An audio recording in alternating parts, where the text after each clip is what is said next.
This is the Horse Radio Network. This is episode 209 of Horse Tip Daily, a different horse tip, a different equine topic, a different equestrian expert every day. Horse Tip Daily brings the world of equine knowledge to you one day at a time. Today's tip is sponsored by Equestrian Collections, for the whole universe of equestrian shopping at your fingertips at a price you can afford. Enjoy today's tip.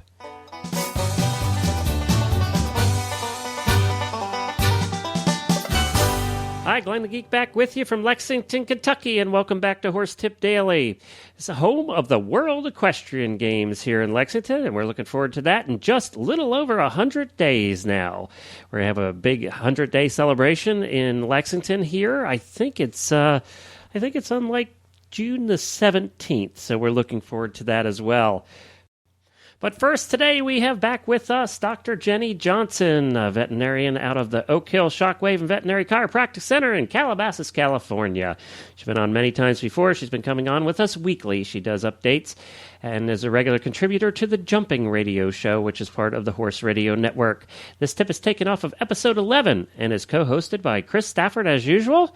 You can hear the rest of the show by visiting jumpingradio.com, and we'll get to that right after we speak about Equestrian Collections. You know, Equestrian Collections is one of those companies that people have preconceived notions about. If you've known anything about the retail and tack and clothing world for the last 10 years, people think that Equestrian Collections just does clothing. Well, they do so much more than that. They can fulfill all your tack and barn and medical, all the needs that you have for you and your horse, you can find at equestriancollections.com. They have hundreds of thousands of products there waiting for you to take a look at every day at a price you can afford. So Equestrian Collections is not just clothing, although they have one of the largest selections of clothing out there. But they're not just clothing. You can check out all the other products they have at equestriancollections.com and get $10 off your next order of $120 or more with the coupon code 10DISCOUNT. That's 10 discount, all smashed together. Well, enjoy your savings over at Equestrian Collections. And now we have Dr. Jenny Johnson.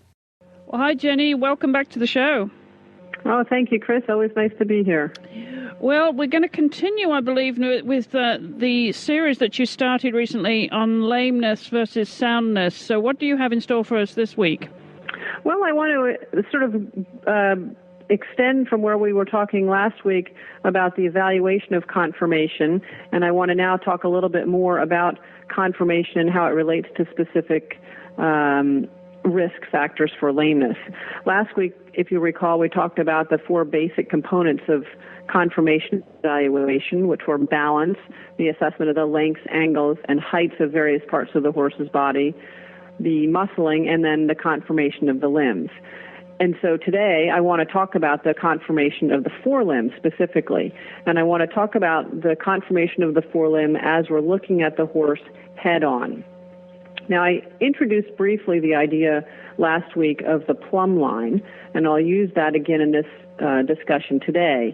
If you stand in front of the horse and in your mind drop an imaginary line from the point of the shoulder to the ground, that line should bisect the horse's front limb. In other words, it should cut that limb in half exactly.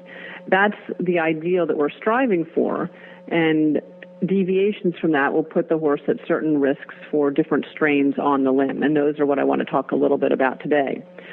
The first conformation I want to talk about is the base-wide conformation. And in that conformation, the forelimbs are lateral to that plumb line that we've talked about. In other words, on the outside of that line. These horses generally tend to be narrow in the chest. This type of conformation will end up overloading the medial aspect or the inside aspect of the lower limb. Now, the converse of that is the base narrow conformation. And in this conformation, the limbs are on the inside of that plumb line. In other words, the chest is wider, the lower limbs or the limbs angulate and come inside that vertical line. With this type of conformation, you're going to have an overload on the outside of the lower limbs. Now, if we move down the limb a little bit further and look more specifically at the knee, I want to talk about the knock-kneed horse.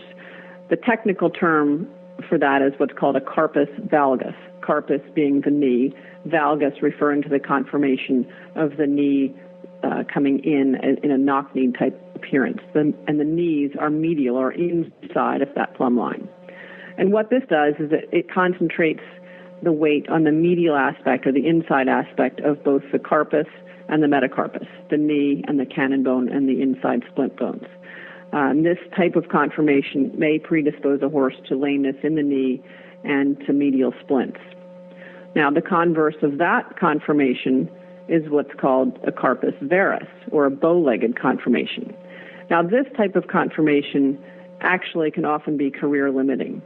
It puts an abnormal amount of force on the entire outside aspect of the lower forelimb, and it predisposes the horse to arthritis of the knee, to the fetlock, to injuries of the lateral suspensory branch, and also to sesamoiditis. So that's certainly a more significant conformational abnormality that I want our listeners to be aware of.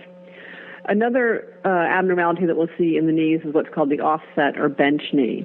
And this is if you're, again, looking at the horse straight on, you'll actually almost see what appears to be a step in the knee. You'll see the upper portion of the knee will be at one position, and then the lower portion generally is stepped out a little bit to the outside. And that typically can be associated with lameness of the knee and also lameness of the cannon bone. Now, moving down a little bit, I want to talk about the toed-in conformation. Obviously, means the toes are turned in. And again, you want to look at the whole leg, but frequently that's just the lower limbs. The toed-in conformation will predispose a horse to splints on the outside of the leg, and lameness is on the lateral or outside aspect of the fetlock region. For example, suspensory branch injuries can also predispose them to arthritis of the pastern and the coffin joints. And typically these horses will wear the outside of their feet more than the inside. Now, the opposite of that, of course, is the toed-out conformation. This conformation is actually fairly common, and if it's mild, it can be considered to be within normal limits. And particularly in warm bloods in the hind limbs, we'll talk a little bit about that in another session, but the toed-out conformation is much more common. But they will end up with abnormal wear typically on the inside aspect of their foot, and they may be predisposed to medial splints.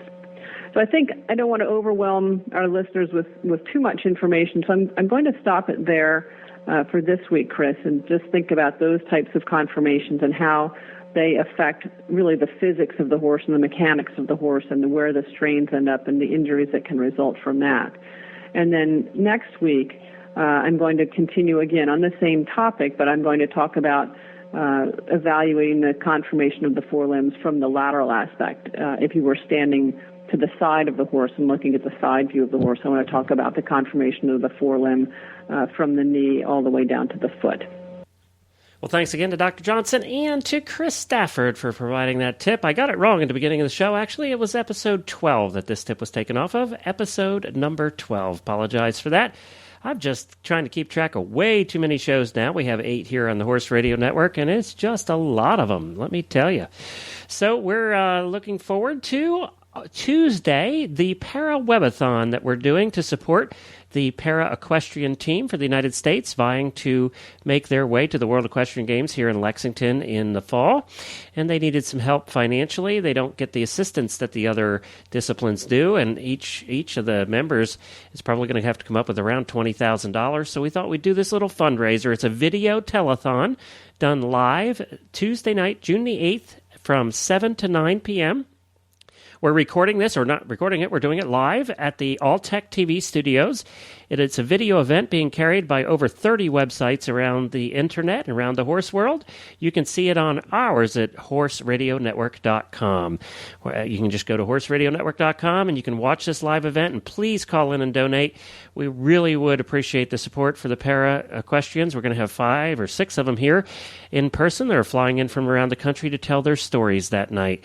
So we encourage you to tune in. It'll be a very interesting night. It'll be a very heartfelt heartfelt night because they do have stories. They've overcome huge challenges to become Olympic-class athletes, and it's very heartfelt, and I'm looking forward to it so much, and we're looking forward to having you join us and hopefully call in and make a contribution. Well, don't forget to check out all the other great shows on the Horse Radio Network at horseradionetwork.com. And I'll be back again tomorrow with another new expert and a different horse tip. Until then, stay safe, everyone.